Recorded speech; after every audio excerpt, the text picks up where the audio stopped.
நினைப்பதெல்லாம் நடந்து விட்டால் தெய்வம் ஏதுமில்லை, நடந்ததையே நினைத்திருந்தால் அமைதி என்றுமில்லை. நினைப்பதெல்லாம் நடந்து விட்டால் தெய்வம் ஏதுமில்லை, நடந்ததையே நினைத்திருந்தால் அமைதி என்றுமில்லை. முடிந்த கதை Sini punya orang tak apa lah. Ajar. Dah. Dah ajar. When I was 6 years old, I used to help my father. We were doing business here. So you must understand, it must be about 1956. My father started earlier. About 57, 58, I'd be here. Then I grew up. After studies, 1972, I came to look after the shop permanently. Kuala Lumpur was not that, populated at that time. This area was more of a village-like, kampung. Chinese, Indians, Javanese, Pakistanis, Afghanistanis.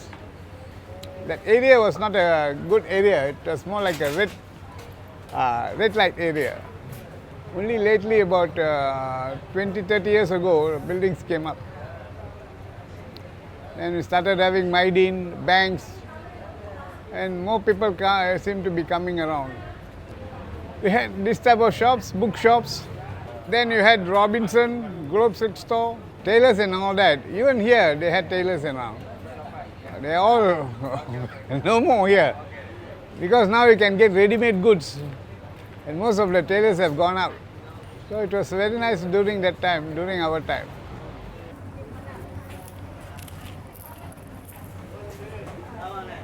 Kuala Lumpur expanded.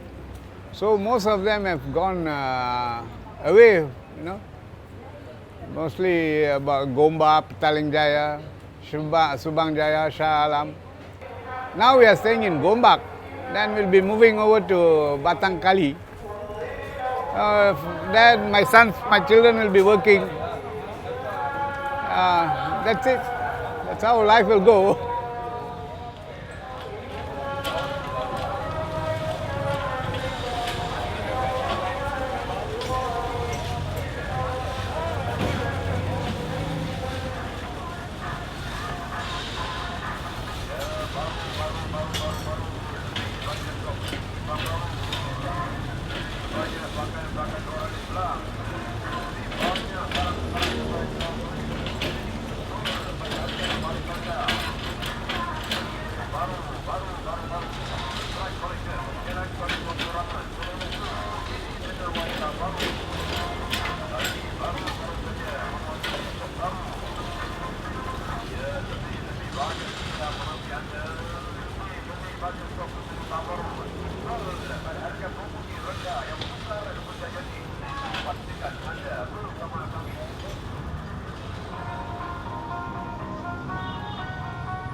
எல்லாமே கலந்துருக்கிறாங்க. வெளியூரில் போய் அப்பப்போ வியாபாரம் பண்ணிகிட்டு இருக்கிறவங்க இருக்கிறாங்க, labours அங்கங்கே போய் ஒர்க் பண்ணிட்டு வந்து வேலை செஞ்சுட்டு அங்கே தங்குறவங்க இருக்கிறாங்க, சொந்த வியாபாரம் பண்ணுறவங்க அங்கே தங்கியிருக்கிறாங்க, ஃபேமிலி இருக்கிறாங்க. சிலாங்கூர் மென்ஷனுங்கிறது வந்து ஒரு குருவி கூடு மாதிரி, அந்த கூட்டில் எல்லாருமே வந்து இருக்கிறாங்க. பறவைகளின் சரணாலயம்னு சொல்லுவோம்ல, அது மாதிரி. முதல் மாடியும் 2வது மாடியும் பிஸ்னஸ் வியாபாரம் பண்ணுறாங்க. கடை இருக்குது, ரெஸ்டாரண்ட் இருக்குது, கம்ப்யூட்டர் சென்டர் வச்சுருக்கிறாங்க, ஸ்டுடியோ இருக்குது, பார்பர் ஷாப் இருக்குது, டைலரிங் ஷாப் இருக்குது, லாண்ட்ரி ஷாப் இருக்குது, எல்லாம் இருக்குது. எல்லாமே இருக்குது, எல்லா வசதியும் இருக்குது. அங்கே சிலாங்கூர் மென்ஷனில் தங்கியிருக்கிறவங்களுக்கு வெளியில் போகணும்னு அவசியம் இல்லை, எல்லாமே அங்கேயே இருக்குது. இப்போ 5 மணிக்கு எங்களுக்கு வேலை முடிஞ்சிடும், நாங்கள் அங்கே வீட்டுக்கு போயிடுவோம். போய்ட்டு திரும்ப மறுநாள் காலையில் 10 மணிக்கு வருவோம். அது வரைக்கும் எங்களுடைய வேலை அங்கே தான், அங்கே தங்குறதெல்லாம் அங்கே தான். அதுக்கான எங்களுக்கு ரெஸ்ட் எடுக்கிறதுக்கு, சுற்றி பார்க்குறதுக்கு இதுக்கான டைம்லாம் எங்களுக்கு கிடையாது. மலேசியா சுற்றி பார்க்குறதுக்கு சூப்பர் பிளேஸ், அதில் மாற்று கருத்து இல்லை, நிறையா இடம் இருக்குது. பட் இந்த வேலை இல்லாமல் இருந்தால் போயிடலாம். ஆனால் எங்களுக்கு வந்து இது 5 மணிக்கு முடிஞ்சோன்னா காலையில் 3 மணிக்கு எழுந்திரிக்கணும்.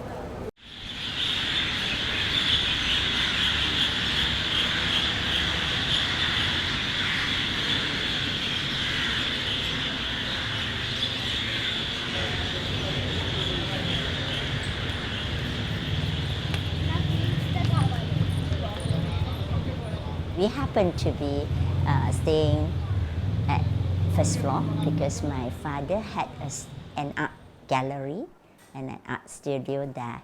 So he actually partitioned the place into a small room where all of us were hiding when he was giving art classes during the weekends.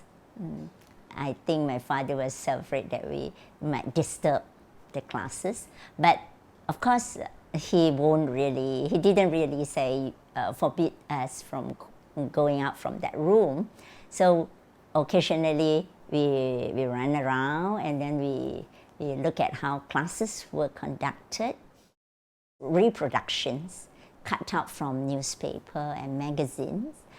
So he had them on the walls, and then these were all the masterpieces. So when he was tutoring the students, he would point to them and then explain certain things. Where are the strong points? Where are the attractive portion, and what about other areas that could be improved? He was a very typical Chinese man, a very typical Chinese father. He was a hot-tempered person, but it came very fast, and then he would completely forget about it. He could argue with you along the roadside. Sometimes when I was very little, I felt so frightened and so ashamed. But then he wasn't a strict man. He laughed, and then he joked, and he played with us when we were children. When we were very young, he played. As a father and as an artist, I think there was no clear separation. He worked at home, so we saw him working at home every day. So there's no separation like you saw your father going out to work and then coming back in the evening.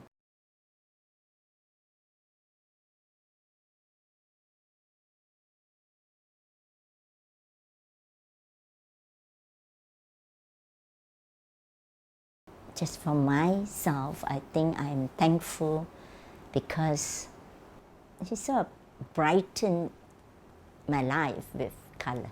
I mean, so much of color when we were growing up. And he would make us sit at the window, and then he would invent something for my brother and I to play with. For example, we have this, those days, they have sharpener with mirrors on the other side. So he would use the reflection of the sunlight, and he said, that is the sword of so-and-so. And then we would play using the reflection on the wall. So that was what he taught me. So looking back, that part always stayed with me. You know, you have to have a bit of imagination and creativity. His preferred choice definitely was figurative. He liked to paint human in different walks of life, different culture as well. From a monetary point of view, you probably find that it's not so easy to sell, because I remember once he mentioned something like, not so many people would like to buy a painting of a person whom is a stranger and hang it on the wall. So he painted kampungs, he painted KL town, he painted some events for election or a hospital or the factory that he had visited.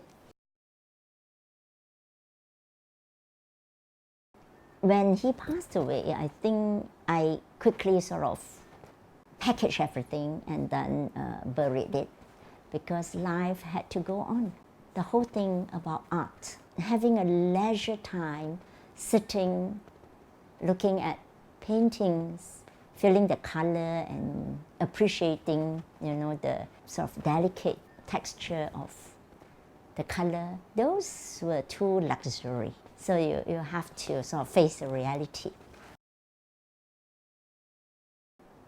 You look into the paintings again, and memories came back. And together with the memory, I think it's actually a sense of guilt that as the children, I think we should have and could have done a bit more.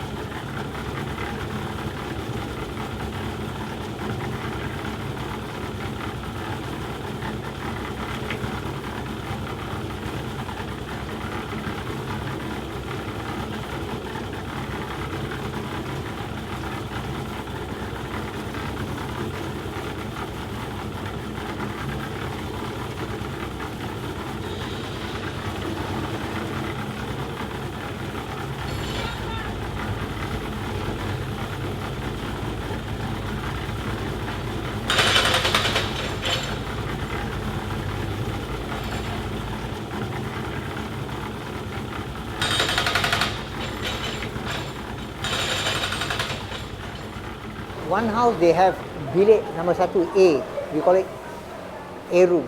Number 2 is B room. Number 3 is C room, and they have the hall and they have the kitchen. The kitchen also they rent it out. So imagine one room they will have about 5 of them. The whole house will be about 17 of them. The boys are all working in Sogo, they are working in Kamda, Jackal, so they have to find a place here for them. It's about 850 square feet. We have 8 floors. We have 2 lifts, but things are not like those days. They don't have proper security and all this. So I'm still running because it's easy for me to come and open the shop. I have to open the shop in 9:30 in the morning. Like say for example like 8 o'clock you have to go and see. Everybody start, want to go back to the room, can't even get the lift.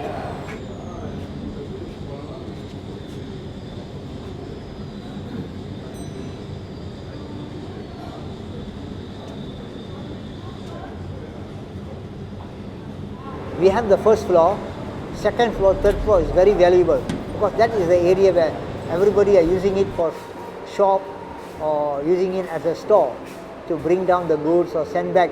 But they can send the goods to all their shops here very easy. You know, a lot of coffee shops, they want to sell their drinks and all this. So when you come to Tingkat Enam, things were slightly different because people used to stay. You don't have stores there.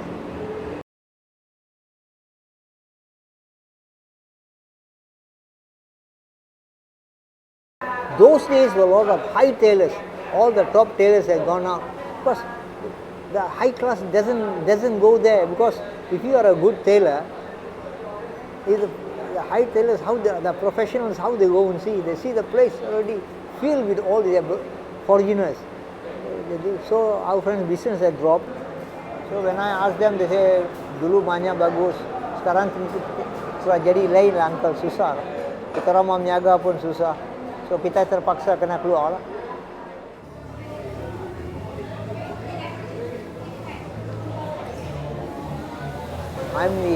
I'm from the 50s, so I always loved the old one. Sometimes I want to talk these to some youngsters, but I think they don't take it because they are all highly educated. Uncle is an old timer, and I just